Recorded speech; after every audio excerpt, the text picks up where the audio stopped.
Russia killing at least 52 people in a rocket attack on a train station in Kramatorsk. To analyze the strategy behind the Kremlin's latest military moves, let's bring in former White House National Security Advisor and Fox News contributor Keith Kellogg. He retired from the U.S. Army as Lieutenant General after serving for 36 years. He's now the co-chair of the Center for American Security at the America First Policy Center. General, thanks again. Let's just start off here for our viewers. We are now entering a new phase of this war. We now know that 40,000 troops, just about 40,000 troops left the Kyiv area. They are now resupplying about north of Kharkiv here, where they plan on, what we understand, redeploying. The strategy, we think, or this is one theory, is that they are trying to essentially, Vladimir Putin, take off the southern and eastern portion of this country, take full control of it, and then at that point go to the Ukrainians and ask for some sort of truce so that they can hold that territory. What do you make of that strategy? Is that what they're going to try to do? Yeah, Brian, thanks for having me. I think that's exactly what they're going to do. They have suffered a massive defeat up near Kyiv. I mean, and people need to realize those were his frontline units. Those were his VDV, his airborne units, his special tank units all went in there, Spetsnaz, special operation. They just got mauled. And took significant casualties. As Peskov, the spokesman for the Kremlin, even said that. So they've had to remove those forces probably to the east. They said, okay, we're going on to Plan C. So it makes sense to do that. The question now is, how are the Ukrainians going to respond to that? Because the way the Ukrainians are talking, especially President Zelensky, he's not going to give an inch. He's not going to give this up without a huge fight. So we're into the next phase of this operation, which I think is a little bit more dangerous, and it's going to be more conventional that we're used to seeing out of the Russians. And let's talk about that. We'll go over to the second map here. We are talking about a situation at the beginning of this war where the Russians were really bad logistically at trying to attack this country from all different sides. Now they have a much more concentrated area, as you said. This is much more in Russia's wheelhouse because they have conventional tanks and airplanes. You can see that this is a smaller land area. The foreign minister said, Kuleba, he said that they expect some World War II style fighting. Right. What does that look like on the ground? It doesn't look very good when you look at it. Here's one of the big tells. The Russians just replaced the senior Russian commander with a general named Dvornikov.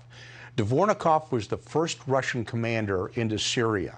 The reason that's important is to watch how the Syria battle evolved with fighting in the cities, how they used artillery, how they used offensive maneuver. That's, I think, what you're going to see here, because that's what Dvornikov, who's coming out of the southern areas, used to.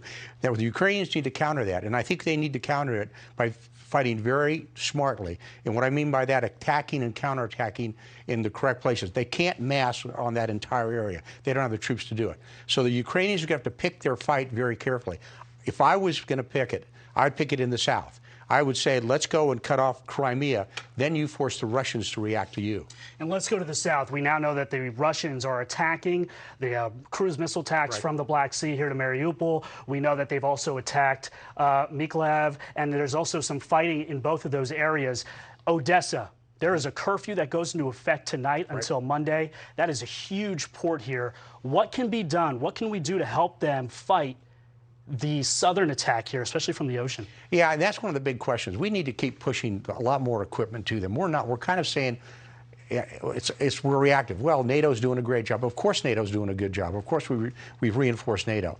But we need to go and escalate our own way of fighting and bring them more equipment. We need to bring them more offensive materials, and we need to give them things like intelligence support that can read this battlefield and help them do the fight.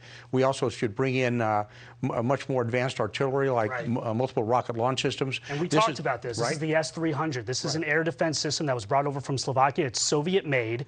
This is the type of equipment that they've been asking for. They're now starting to get it.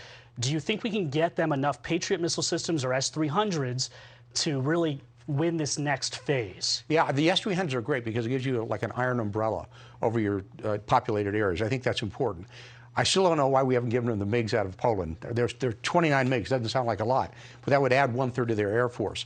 And then there's a lot of other things that you can bring to bear on the battlefield, because when it goes to a conventional fight, it changes. This dynamic has now changed. We've gone from basically a city fight around Kyiv and Kharkiv and places like that.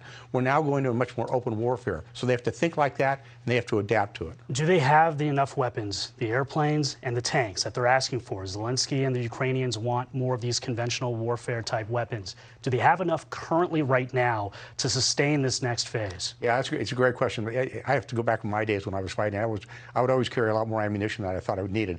You never can have enough fighting material. and I would give them as much as they can. I would kind of make it an unsinkable aircraft carrier, and I'd bring the weapon systems in, be it ground system or air defense systems. Can Ukraine win this battle? Yes. This war? There was a lot of people who were skeptical that they could win the first phase. They have. They have decisively defeated the Russian army around Kyiv.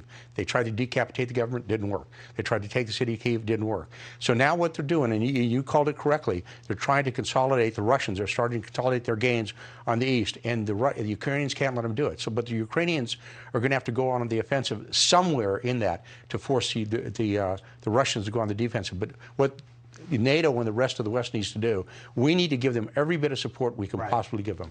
Thank you. I really appreciate it. Kramatorsk, by the way, is where that horrific train attack happened. People are trying to leave the east in a hurry here as this next phase begins. Lieutenant General Keith Kellogg, thank you so much. I appreciate it.